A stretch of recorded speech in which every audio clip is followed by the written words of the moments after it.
Voilà, nous nous retrouvons une fois encore sur des Bridegroom's Voice, la voix de l'époux UK, là où nous avons l'habitude de nous retrouver chaque semaine pour édifier le peuple, pour apporter une rosée évangélique d'environ 30 minutes. C'est encore moi, votre serviteur, le prédicateur, Hervé Boutchébé. Voilà, je vous invite à partager massivement, à vous abonner sur The Bridegroom's Voice. Nous sommes sur Facebook et sur YouTube. Également sur TikTok, vous pouvez nous retrouver là où nous faisons des lives, des directs fréquemment. Donc, je vous invite à partager, je vous invite à inviter les bien-aimés frères et sœurs qui ne sont pas encore connectés. Dites-leur que The Bridegroom's Voice, la voix de l'époux, est déjà opérationnelle et que nous nous retrouvons tout de suite après le générique. À bientôt.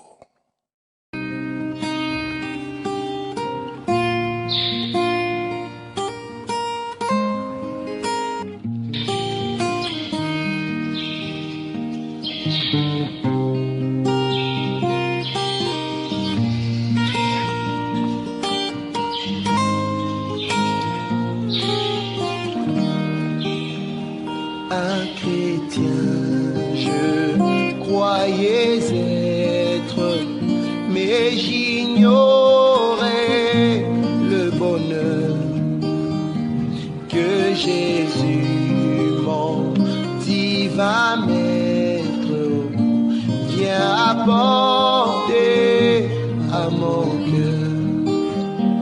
Oh, la paix que Jésus donne, je ne la connaissais pas.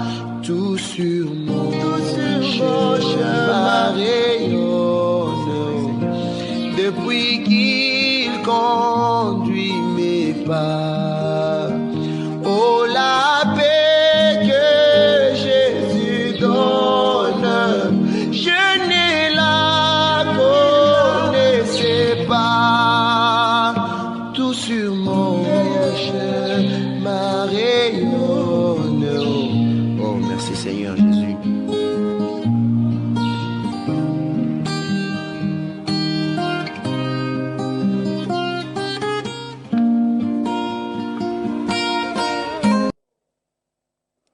Oui, nous sommes de retour. Vraiment, soyez les bienvenus. Sentez-vous à l'aise. Là, nous sommes sur The Bridegroom's Voice, la voix de l'époux. Telle à notre habitude, nous le répétons, ici, il n'y a que Jésus-Christ qui est prêché. Ici, il n'y a que Jésus-Christ qui est élevé. Il n'y a que Jésus-Christ. Nous ne parlons que de Jésus-Christ dans sa hauteur, profondeur, longueur et sa largeur. Voilà, tenez-vous prêts. Nous allons faire une petite marche de 30 minutes pour parler sur un thème que le Seigneur nous a mis à cœur. Nous avons donné pour thème la plus belle des femmes. Beaucoup peuvent se poser la question d'où ce thème est tiré, c'est toujours dans la Bible. Rapidement, nous sommes dans le livre de Cantiques des Cantiques, Cantiques des Cantiques, chapitre 1er, verset 5 au 6e verset. La Bible dit « Je suis noire, mais je suis belle, fille de Jérusalem, comme les tentes de Kédar, comme les pavillons de Salomon. » Verset 6e, l'Écriture dit « Ne prenez pas garde à mon teint noir, c'est le soleil qui m'a brûlé. Les filles de ma mère se sont irritées contre moi. Ils m'ont faite gardienne des vignes. Ma vigne à moi, je ne l'ai point gardée. » Parole du Seigneur. Que le Seigneur nous bénisse, qu'il apporte l'explication à la lecture de sa propre parole. Déjà, d'emblée, nous aimerons dire que ici, dans ce passage que nous venons de lire dans le livre des Cantiques, chapitre 1er, verset 5 jusqu'au 6e verset, nous avons trois personnages. Nous voyons la femme Silamite, nous voyons également les filles de Jérusalem, dont nous allons l'expliquer en deux volets. Nous avons les filles de ma mère qui se sont irritées contre la femme Silamite. Remarquez ceci, la femme Silamite est en train de dire ceci, est en train de dire qu'elle est noire, mais elle est belle. Elle nous dit que, oui, elle nous dit, je suis noire, mais je suis belle, fille de Jérusalem. Elle s'adresse aux filles de Jérusalem. Elle dit, elle est noire, elle est belle, comme les tentes de Kédar, comme les pavillons de Salomon. Mais il ne faut pas prendre garde. Elle s'adresse aux filles de Jérusalem. Que les filles de Jérusalem ne doivent pas prendre garde à son teint noir. Pourquoi? Parce qu'elle-même explique, elle dit que c'est le soleil qui l'a brûlé. Et que les fils de sa mère se sont irrités contre elle. Elle avait une vigne, mais cette vigne-là, elle ne l'a point gardée. Mais les fils de sa mère lui ont fait gardienne d'une autre vigne. Voilà, ce sont ces choses-là que nous allons expliquer ce soir par la grâce du Seigneur. Déjà, ici, nous parlons d'une femme qui se distingue parmi plusieurs femmes. Et cette femme-là, c'est la femme Silamite qui n'est que l'épouse du roi Salomon. Donc nous voyons que Salomon, lorsqu'il prenait une femme, Salomon ne se préoccupait pas de la couleur de la femme. Salomon avait plus de 1000 femmes, avait 1000 femmes. Mais Salomon, lorsqu'il choisissait une femme, Salomon ne se préoccupait pas de la couleur, d'où elle venait, de la taille, de la grandeur. Parce qu'ici, la femme Silamite nous apprend qu'elle est noire. Donc, elle est en train de se distinguer. Elle se distingue des filles de Jérusalem. Nous disons rapidement que le roi Salomon ici n'est que l'image du Seigneur Jésus-Christ, parce que le véritable Salomon par excellence, ce n'est que la personne du Seigneur Jésus-Christ. Parce que lorsque le Seigneur Jésus-Christ est arrivé, nous allons voir un aveugle-né, Bartimée, qui va entendre parler de Jésus. Jésus qui passait, Bartimée va crier « Fils de David, aie pitié de moi ». Mais alors que nous, selon notre connaissance, nous savons très bien que Jésus, par affiliation charnelle, ce n'est pas lui le fils de Salomon, ce n'est pas lui le fils de David. Mais le fils de David, c'est Salomon. Mais or, lorsque Jésus passe, Bartimée, un aveugle, crie « Fils de David, aie pitié de moi ». Donc nous comprenons que le véritable fils de David, par excellence, c'est le Seigneur Jésus-Christ. Et Jésus lui-même le dit, lorsqu'il arrive, il dit « Ici, il y a plus que Salomon ». Salomon a également parlé des arbres. Le Seigneur Jésus-Christ, pour prouver que c'est lui le véritable Salomon, il dit que le royaume des cieux est semblable à un grand arbre. Lorsqu'il pousse, il donne des branches. Donc, Salomon a parlé des branches. Jésus, comme le véritable Salomon, a également aussi parlé des arbres. Salomon a parlé sur les animaux. Jésus-Christ, lui aussi, comme le véritable Salomon, lorsqu'il arrive, on lui dit que Hérode cherche à te tuer. Il dit, allez dire à ce renard. Donc, nous comprenons par là que Jésus-Christ, c'est lui le véritable Salomon. Que le Seigneur Jésus-Christ nous bénisse. Si Jésus-Christ, c'est lui le véritable Salomon, alors la femme Silamite aujourd'hui, dans l'aspect de la révélation, représente qui? La femme Silamite ici, dans l'aspect de la révélation, représente que l'Église. Pourquoi? Parce que c'est une femme des nations. Elle s'adresse aux filles de Jérusalem. C'est une fille des nations.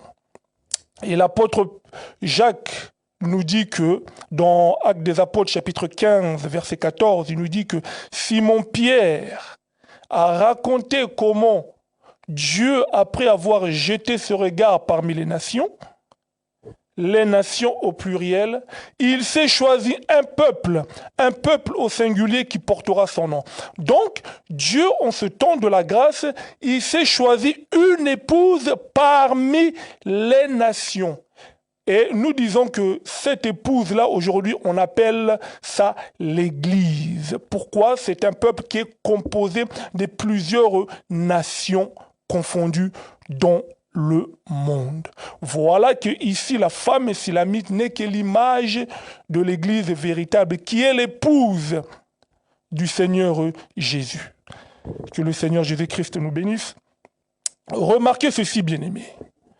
Vous allez voir qu'elle est en train de dire quoi? Elle dit que elle est noire, mais elle est belle. C'est que sa couleur à elle se distingue. Elle se distingue d'avec les filles de Jérusalem. Pourquoi? Parce que c'est le soleil qui l'a brûlée. Donc, le soleil a fait tout un travail. Si nous prenons le livre de Psaume chapitre 84, verset 12, la Bible nous dit que l'Éternel est un soleil.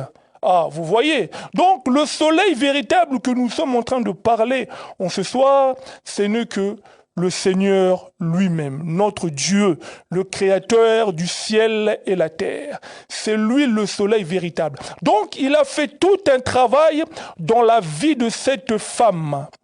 Donc, il l'a brûlée, il l'a rendue belle. Voilà pourquoi que nous disons ceci avec l'apôtre Paul, 2 Corinthiens chapitre 5, verset 17. La Bible dit que si nous sommes en Christ, nous sommes devenus une nouvelle créature. Les choses anciennes sont passées, voici que toute chose est devenue nouvelle. C'est-à-dire que la femme silamite n'avait pas cette couleur-là, n'était pas noire. Mais lorsqu'elle a rencontré le soleil a fait tout un travail dans sa vie. Elle l'a transformée. Donc, elle est devenue une nouvelle créature. Voilà pourquoi que nous voulons faire asseoir ça dans la vie de tout enfant de Dieu, pour dire que toute personne qui rencontre le Seigneur Jésus-Christ, la personne doit laisser que le Seigneur puisse faire un travail dans sa vie. La personne doit devenir une nouvelle créature. C'est ça qu'on appelle la nouvelle naissance. C'est ça la foi. C'est par la nouvelle naissance que nous devenons une nouvelle créature en Jésus-Christ. Donc nous devons laisser que le Seigneur, comme le soleil, nous brûler, faire tout un travail, nous donner une beauté. Quelqu'un peut me poser la question, mes frères, c'est quoi cette beauté? Rappelez-vous ce que l'apôtre Paul a dit aux Corinthiens. L'apôtre Paul, 2 Corinthiens chapitre 11, verset 1er jusqu'au 3e, Paul dit « Oh, si vous pouvez supporter de ma part un peu de folie, oui, vous me supportez. Je suis jaloux de vous d'une jalousie de Dieu, parce que je vous ai fiancé à un seul époux, pour vous présenter comme une vierge pure. Donc la beauté, c'est ce qu'on appelle la pureté en Christ, une vie de sanctification. C'est ça être belle. C'est ça avoir une beauté, se distinguer parmi les filles, avoir une distinction.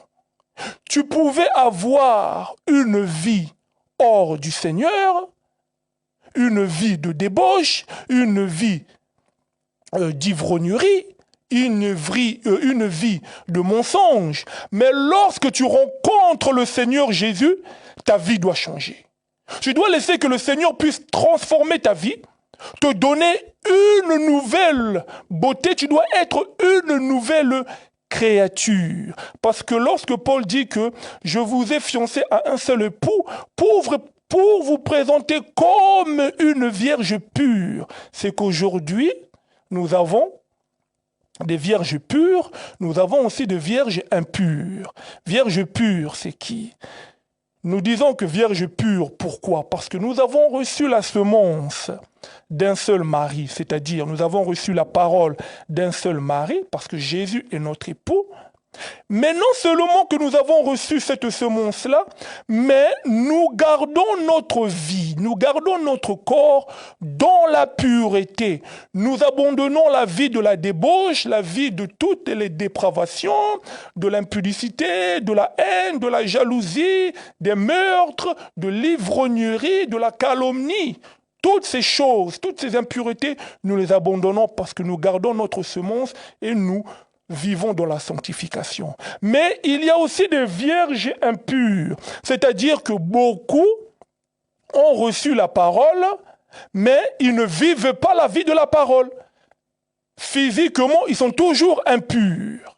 C'est ce qu'on appelle en d'autres termes les vierges folles, ceux qui vont aussi rater l'enlèvement. Que le Seigneur Jésus-Christ nous bénisse. Donc, nous devons laisser que le Seigneur puisse nous travailler. Mais remarquez une chose, vous verrez que le Seigneur a fait tout un travail sur la peau de cette femme. Mais il l'a fait comment? Jérémie chapitre 23, verset 29, le Seigneur dit « Ma parole n'est-il pas comme un feu ?» Vous voyez? Donc la parole, c'est tout un feu qui doit travailler sur la peau. Sur la peau. Mais la peau explique quoi? Nous disons que Jérémie, le prophète Jérémie nous enseigne ces choses. Il dit que le Seigneur, dit par la bouche du prophète Jérémie, il dit « Un Éthiopien peut-il changer sa peau ?» Vous voyez, c'est que Éthiopien, dans son sens strict, ça veut dire brûlé par le soleil. Un Éthiopien veut dire brûlé, ou bien en d'autres termes, une personne brûlée par le soleil. Mais il continue, il dit, un Éthiopien peut-il changer sa peau? Il continue en disant que un léopard peut-il changer ses taches? De même, pourriez-vous faire le bien, vous qui êtes accoutumés au mal? Vous voyez? Donc le Seigneur prend la peau de l'Éthiopien, il prend la peau du léopard et il explique, il dit de même, pourriez-vous faire pourriez-vous faire le bien, vous qui êtes accoutumés au mal? C'est-à-dire que la peau explique le caractère, explique la vie d'une personne. C'est-à-dire que lorsque la parole rentre dans la vie de l'homme, elle doit changer l'ancienne vie, elle doit tuer l'ancienne vie. C'est-à-dire que tu avais une vie où que tu vivais mal. Mais tu dois laisser que la parole puisse tuer cette ancienne vie pour que tu puisses devenir une nouvelle créature en Jésus-Christ, et que les choses anciennes puissent être passées et que toute chose puisse être nouvelle en Jésus-Christ. Voilà ce que nous disons, bien-aimés. Si par exemple, nous allons dans le livre de Genèse chapitre 18, lorsque le Seigneur parle avec Abraham, Abraham dit « J'ai osé parler au Seigneur, moi qui ne suis que poussière et cendre. » Vous voyez? Abraham, il dit qu'il n'est que poudre et cendre, parce que la cendre, c'est un résidu. Après avoir brûlé une chose, ce que nous récoltons, on appelle ça de la cendre. Abraham se qualifie comme de la cendre, c'est qu'Abraham a été brûlé également. Parce que le Seigneur dit par la bouche du prophète Josué, il dit « J'ai appelé Abraham de l'autre côté du fleuve. Je lui fis parcourir le pays de Canaan. Je multipliai sa postérité et je lui donnai Isaac. » C'est que Abraham a marché avec le Seigneur. Pour dire que si une personne marche avec le Seigneur doit obligatoirement, et la personne doit laisser que le Seigneur puisse transformer sa vie, puisse le brûler, puisse lui donner une nouvelle vie, puisse lui donner une nouvelle nature en Jésus-Christ, par la parole. C'est l'enseignement qui transforme la vie d'une personne. Donc toute personne qui déclare avoir marché avec le Seigneur, la personne doit laisser que le Seigneur puisse le transformer. Si tu marches avec le Seigneur, tu dois laisser ta vie être transformée par le Seigneur. Aucune personne ne peut dire que je marche avec le Seigneur, mais veut toujours garder son ancienne vie. Que le Seigneur Jésus-Christ nous bénisse. Mais vous voyez qu'elle dit « fille de Jérusalem ». Elle s'adresse aux filles de Jérusalem. Quelqu'un peut me demander qui sont les filles de Jérusalem. Nous disons que les filles de Jérusalem, nous les expliquons en deux volets. Le premier volet, ce n'est que le peuple d'Israël. Non seulement le peuple d'Israël, mais aussi les nations autour qui nous entourent.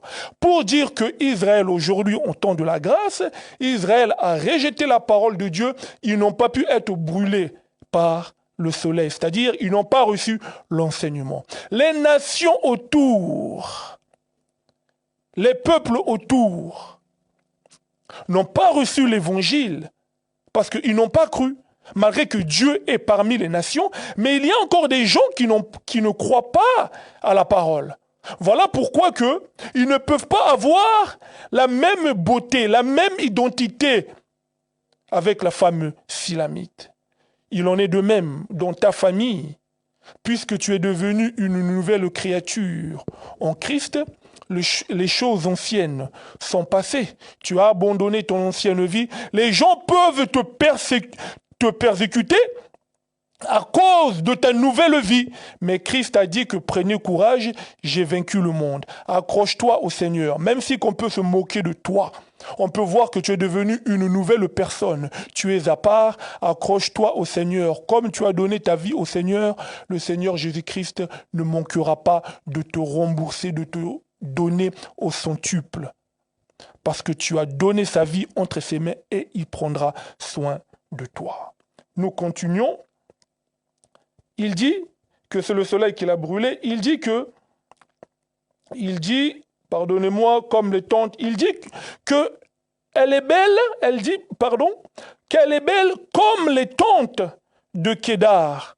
Non seulement les tentes de Kédar, mais également comme les pavillons de Salomon. Donc, elle se compare à deux choses. Aux tentes de Kédar, non seulement les tentes de Kédar, mais aussi au pavillon de Salomon. Pour dire ceci que les tentes de Kédar, c'est quoi? C'est une demeure. Rapidement, pour expliquer, si nous lisons Genèse chapitre 25, verset 3e, nous verrons que Ismaël a eu un fils, son deuxième fils, et il l'a nommé Kédar. Et Kédar, c'était un peuple nomade, un peuple qui vivait dans des tentes. Et selon Ésaïe, les tentes de Kédar étaient plantées dans le désert, étaient frappées par le soleil. Donc, elle est en train de se comparer aux tentes de Kédar, c'est-à-dire les tentes qui sont dans le désert, qui ont été frappées, brûlées, consumées par les rayons du soleil. Voilà, parce que la tente aussi, selon l'apôtre Paul dans le livre de Corinthiens, Paul dit que notre corps, c'est toute une tente, bien-aimés. Est-ce que nous comprenons ceci? Voilà ce jour-là, lorsque Dieu va descendre à Sodome pour aller exterminer Sodome et Gomorrhe. Il parle à Abraham, Abraham intercède, le Seigneur descend à Sodome et Gomorre, brûle Sodome et Gomorre. Le lendemain, Abraham retourne au lieu où il avait eu une conversation avec le Seigneur. Abraham va regarder de loin, il va voir comme une fumée monter. Pour dire qu'aujourd'hui, lorsque nous disons Sodome, Sodome a été consumé par le feu du Seigneur. Aujourd'hui, lorsque nous disons Sodome, nous parlons aussi dans l'aspect de la révélation, nous voyons le corps. Parce que Sodome, c'était le lieu où il y avait toutes les dépravations.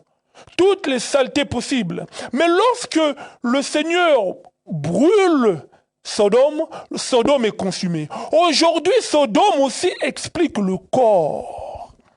Voilà, l'apôtre Paul nous exhorte à ne pas marcher par les désirs de la chair pour ne pas en satisfaire le convoitisme, bien-aimé. Parce que Sodome, c'est le corps. C'est là que dans le corps où il y a tous les désirs charnels qui doivent être consumés par la parole de Dieu. Nous devons laisser que la parole puisse consumer notre corps que nous appelons Sodome, Sodome, Sodome. Ton corps, c'est ça Sodome. Tu dois laisser que la parole puisse consumer ton Sodome. Tu dois devenir tout un sacrifice pour le Seigneur. Paul nous exhorte dans le livre de Romains chapitre 12, il dit « Offrez vos corps comme des sacrifices vivants à Dieu ». Donc, nous devons devenir un sacrifice pour le Seigneur. Nous devons être consumés par le feu, afin que nous puissions faire ressortir la beauté de la pureté. Nous devons nous distinguer parmi toutes les femmes sur cette terre. Parce que l'Église, c'est une femme qui a une beauté, c'est-à-dire qu'elle est brûlée par le soleil. Elle a une autre beauté. Donc, lorsque nous disons être brûlé par le soleil, c'est être brûlé par le feu, par l'enseignement qui doit consumer notre nature adamique, notre nature pécheresse, notre caractère, notre ancienne vie. Nous devons plaire au Seigneur, avoir une beauté excellente. Nous devons être distincts. Nous devons nous distinguer par la vie de la parole. Mais elle dit, non seulement ça, mais elle dit aussi qu'elle est comme les pavillons de Salomon. Ah, c'est que lorsque nous parlons des pavillons de Salomon, premièrement, nous voyons les tentes de Kédar, qui est un peuple de l'extérieur. Mais non seulement ça, mais nous voyons aussi les pavillons de Salomon, c'est-à-dire le peuple d'Israël. C'est que dans l'Église, il y a deux peuples. Nous avons les nations qui ont cru, expliquées ici par les tentes de Kédar, mais nous avons aussi une partie de Israël qui a cru, qui sont représentés ici par les pavillons de Salomon, c'est-à-dire les Pierre, les Jean, les Jacques, les André, les Philippe, les Barthélemy, tout Israël qui a cru. Parce que ce n'est pas tout Israël qui a cru. Il est, selon Romains chapitre 11, une partie de Israël est tombée dans l'endurcissement. Voilà ce que nous disons. Mais elle continue, elle dit ne prenez pas garde à mon teint noir, c'est le soleil qui m'a brûlé. Il dit que les fils de ma mère se sont irrités contre moi. Lorsque nous parlons des fils de ma mère qui se sont irrités contre moi, nous voyons les prophètes de l'ancienne alliance, les prophètes d'Israël. Parce que, souvenez-vous, Jonas, lorsque le Seigneur l'a envoyé pour aller prophétiser là-bas à Ninive, pour que Ninive puisse se repentir, venir au Seigneur, vous allez voir que Jonas était contre, malgré qu'il parlait, mais dans son cœur, il était irrité, il ne voulait pas. C'est-à-dire que les prophètes de l'ancienne alliance, lorsqu'ils prophétisaient, ils voyaient déjà que la gloire de Dieu allait laisser Israël pour venir chez les nations, venir aussi chez nous. Donc, quelque part, ils étaient déjà aussi irrités que la parole de Dieu allait les abandonner et venir chez nous. Dieu allait faire grâce à un peuple qu'on appelle aujourd'hui l'Église. Mais nous disons aussi que les fils de Jérusalem, que les fils de ma mère expliquent aussi tout ministre de la parole. Un ministre de la parole doit être irrité, dans le sens où que, lorsqu'il voit une personne marcher dans la vie de débauche, il doit être irrité. Souvenez-vous, c'est comme l'apôtre Paul, dans le livre de Actes chapitre 17, lorsqu'il marchait à Athènes. La Bible déclare que Paul était irrité par le fait de voir qu'il y avait une telle idolâtrie. Il était irrité dans son esprit.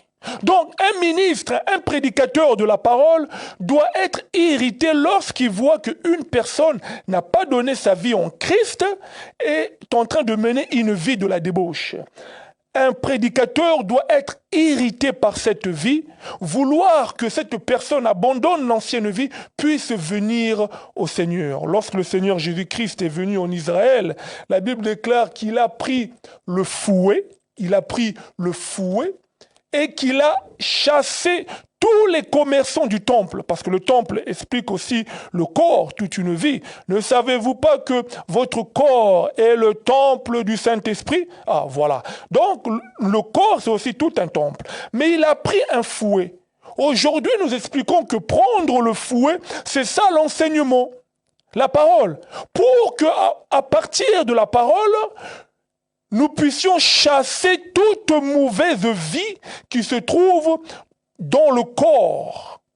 Tout mauvais caractère doit être chassé par la parole afin que la personne puisse donner sa vie au Seigneur Jésus-Christ. Voilà ce que nous disons. Mais il dit les fils de ma mère se sont irrités contre moi. Ils m'ont fait gardienne de vigne, ma vigne à moi, je ne l'ai point gardée. Ils lui ont fait gardienne des vignes, mais sa vigne à elle, elle ne l'a pas gardée. C'est que nous expliquons que la vigne, c'est toute une vie. Parce que le Seigneur dit que c'est lui qui gardera sa vie, la perdra. Mais c'est lui qui abandonnera sa vie pour me suivre, il retrouvera sa vie. Vous voyez? Donc ici, la femme silamite a abandonné sa vigne, c'est-à-dire son ancienne vie, pour devenir gardienne d'une autre vigne. C'est-à-dire qu'elle laisse son ancienne vie pour devenir, pour adopter, pour prendre la vie de Christ. Donc c'est dans cette vigne-là, dans sa nouvelle vigne, que le Seigneur a fait tout un travail. Dans sa vie. Lorsque tu abandonnes ton ancienne vie pour suivre le Seigneur Jésus-Christ, tu dois savoir que tu vas être transformé. Tu abandonnes ton ancienne vie, tu dois savoir que le Seigneur te donnera une autre vie. Tu regagneras ta vie, tu auras la vie éternelle. Que le Seigneur Jésus-Christ nous bénisse. Voilà pour la pensée d'aujourd'hui. Ce que nous avons voulu dire, la plus belle des femmes, ça ne parle que d'un peuple choisi par Dieu qui est l'Église, qui doit se distinguer. L'Église, c'est un peuple qui ne peut pas marcher comme tout le monde. C'est un peuple qui ne peut pas vivre comme tout le monde. C'est un peuple qui doit se distinguer parmi tous les peuples sur la surface de la terre. Mais si nous prenons ça individuellement, chaque personne qui donne sa vie à Christ, cette personne, durant son pèlerinage sur cette terre des hommes, doit avoir une vie distincte, doit avoir une vie qui est à part. Sa vie doit changer parce qu'elle a rencontré le feu. Elle a rencontré la parole véritable. Elle a rencontré l'enseignement. Elle a rencontré l'époux véritable qui transforme sa vie. Tu es devenu une nouvelle créature en Christ. Ta vie doit changer. Si tu mènes toujours ton ancienne vie, nous comprenons directement que tu n'as pas encore rencontré le Seigneur. Comme Abraham, il dit, j'ai parlé au Seigneur, moi qui ne suis que poudre et cendre. C'est qu'Abraham, avant de recevoir Isaac, le Seigneur l'a transformé. Abraham est devenu cendre, c'est-à-dire une personne qui a été consumée par le feu de la parole. Voilà, que le Seigneur bénisse chacun d'entre nous, que le Seigneur Jésus-Christ vous garde, que le Seigneur Jésus-Christ vous fasse du bien, qu'il puisse être avec vous dans vos maisons, qu'il puisse être avec vous dans le commencement de cette semaine, que le Seigneur Jésus-Christ vous fasse du bien, qu'il accomplisse tous vos projets, qu'il vous ouvre les portes dans tous les domaines. Soyez bénis et nous nous retrouvons prochainement avec un nouveau thème par la grâce du Seigneur. Bonsoir chez vous, que la paix vous accompagne. Bye bye.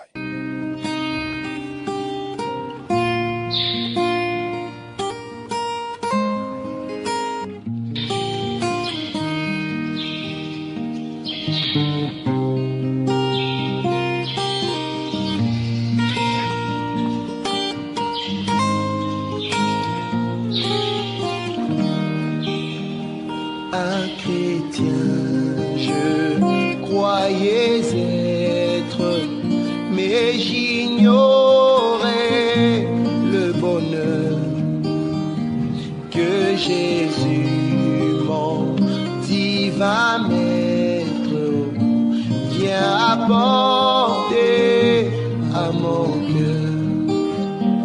Oh, la paix que Jésus donne, je ne la connaissais pas. Tout sur mon chemin rayonne depuis qu'il conduit mes pas.